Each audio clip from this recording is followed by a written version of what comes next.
баланың өмірі ол кішкене жүректі тебірентетін жағдайлар болды. Жалпы дәрігердің жазып берген дәріхана қызметкерлері түсінеді.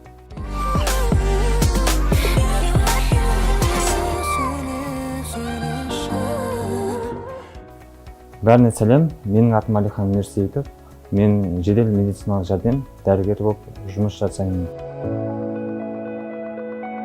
Жедел жәрдем қызметінің дәрігердің басқа дәрігердің айырмашылығы, біз жаңа туылған нәрестеден қартайған кәрі кісілерге дейін жасына, жынысына, ұлтына қарамай медициналық көмек көрсетеміз.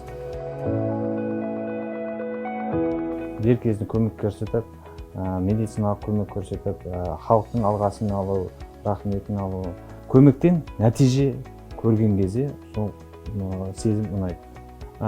Ұнамайтын жағдайлар ол біздің өкінішке орай халықтың кейбір кезде шағымданып жатады, халық бізді түсінбейтін.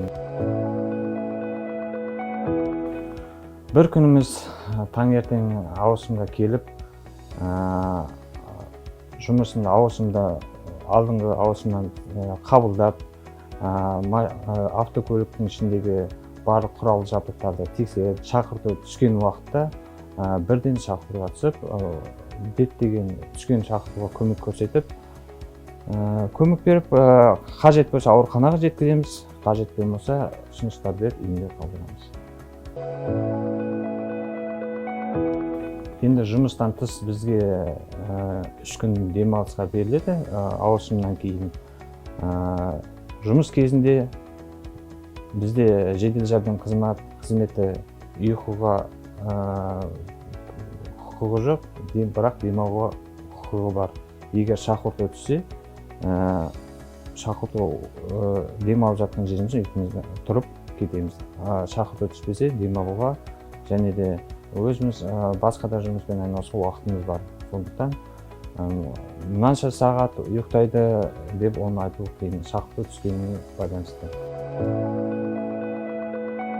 Халықтың қиналғанын көріп, ентігу, дем жетіспеу, көбінесе естен қалатын жағдайлар жүкті әйелдер осы ауруға шалдыққан кезде, өйткені олар бір адамның өмірі емес, ол жүкті әйелдің өмірі және оның ішіндегі баланың өмірі, ол кішкене жүректі тебірентетін жағдайлар болды.